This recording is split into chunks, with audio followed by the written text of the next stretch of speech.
Assalamualaikum guys. Hai, saya Wiban Hidayah dari Prodi Pendidikan Guru Madrasah Ibtidaiyah di Institut Agama Islam Negeri Ponorogo. Di sini saya akan menjelaskan satu topik kebahasaan dengan tema teori analisis wacana kritis. Kira-kira apa sih itu? Ada yang tahu gak? Langsung saja kita simak video berikut ini.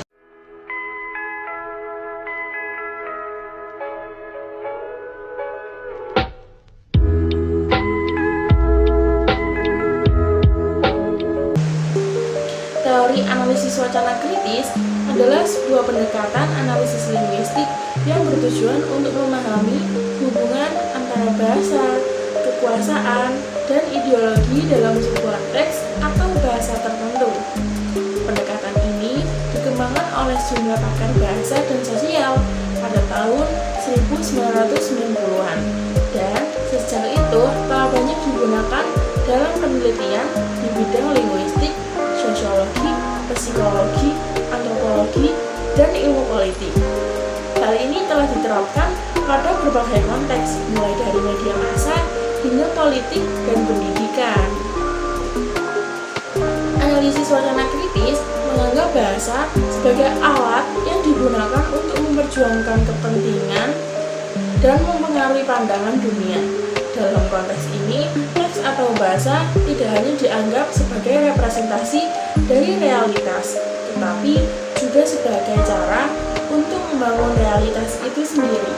Oleh karena itu, analisis wacana kritis fokus pada aspek-aspek seperti pemilihan kata, sintaksis, retorika, dan gaya bahasa dalam sebuah teks, serta konteks sosial dan politik di mana teks tersebut diproduksi dan diterima.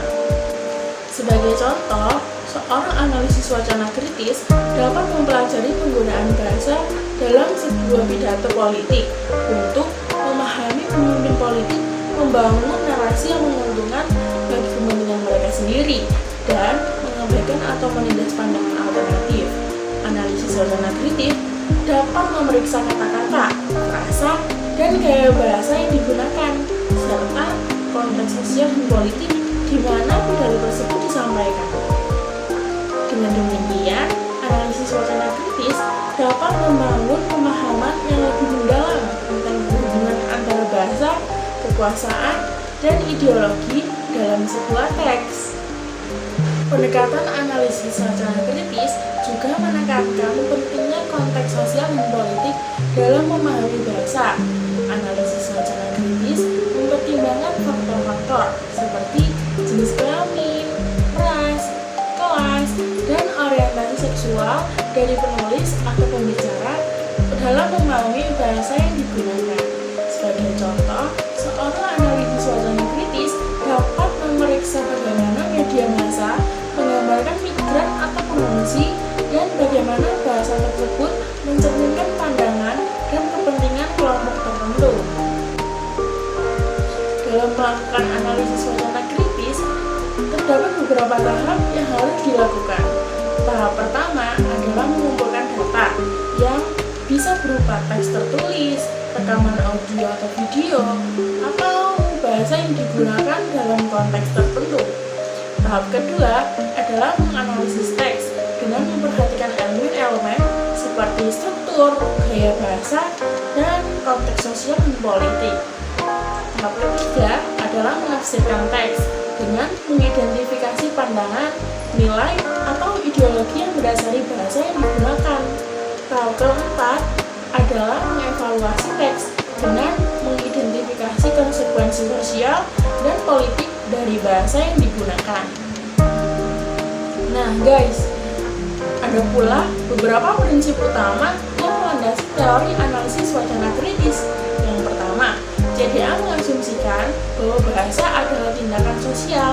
Bahasa digunakan untuk melakukan tindakan tertentu, seperti mempengaruhi, menginformasikan, memimpin, dan menentang.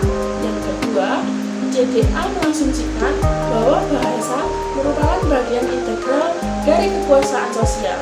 Bahasa digunakan untuk mempertahankan dan memperkuat kekuasaan, serta menentang dan menyebarluaskan resistensi terhadap kekuasaan. Yang ketiga, CDA mengasumsikan bahwa bahasa merupakan tempat di mana makna sosial dihasilkan dan diperjuangkan. Bahasa tidak hanya mengungkapkan makna, tetapi juga menyertakan makna sosial. Bahasa memungkinkan membentukkan norma, nilai, dan keyakinan yang membentuk identitas sosial dan hubungan kekuasaan. Yang keempat, CDA mengasumsikan bahwa bahasa merupakan kunci untuk membuat realitas sosial. Bahasa memainkan peran penting dalam membentuk pola pikir dan perilaku masyarakat. Oleh karena itu, analisis wacana kritis melihat bahasa sebagai jendela untuk memahami proses sosial dan politik yang membentuk kehidupan masyarakat. Dalam prakteknya, analisis wacana kritis melibatkan analisis terhadap teks dan konteks sosial di mana teks tersebut dihasilkan. Teori ini berfokus pada tiga tingkat analisis yang saling terkait, yakni teks, diskursus, dan praktek sosial. Analisis pada tingkat teks mencakup identifikasi dan interpretasi elemen linguistik seperti kosakata, tata bahasa, dan struktur teks. Analisis pada tingkat diskursus mencakup kajian terhadap cara penggunaan bahasa untuk mempengaruhi opini dan pandangan masyarakat. Analisis pada tingkat praktik sosial mencakup kajian terhadap bagaimana bahasa digunakan dalam konteks sosial, termasuk pola hubungan kekuasaan dan struktur sosial yang terkait. Nah guys, di sini pula ada beberapa pendekatan dalam analisis wacana kritis, tetapi umumnya dapat dibagi menjadi 3 tahap analisis, yaitu analisis makro, analisis mikro, dan interpretasi kritis.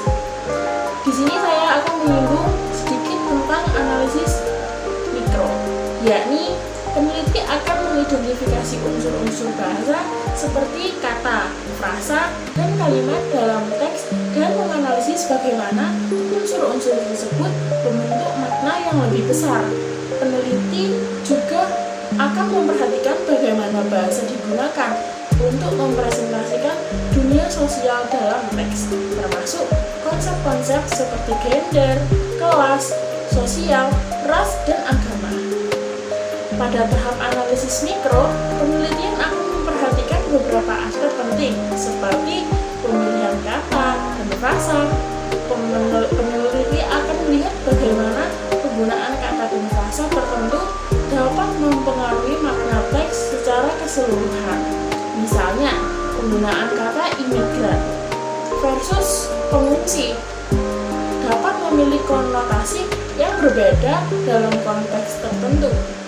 Nah guys, dalam kehidupan sehari-hari pula, teori ini dapat diterapkan dalam berbagai situasi untuk membantu kita memahami dan mengkritisi diskursus yang ada di sekitar kita. Berikut ini adalah beberapa contoh penerapan teori analisis wacana kritis di kehidupan sehari-hari. Yang pertama, yakni media dan berita. Ketika kita membaca atau menonton berita, kita dapat menerapkan teori analisis wacana kritis untuk mengidentifikasi pesan-pesan yang tersirat dan nilai-nilai tertentu yang mungkin disampaikan melalui pilihan kata, tata bahasa, dan gaya penyampaian berita. Misalnya, kita dapat melihat bagaimana berita menggambarkan atau membingkai isu tertentu, serta bagaimana hal itu dapat mempengaruhi opini publik tentang isu tersebut. Contoh yang kedua adalah pada karya sastra dan seni. Karya sastra adalah seni. Karya sastra dan seni juga dapat dianalisis menggunakan teori analisis wacana kritis.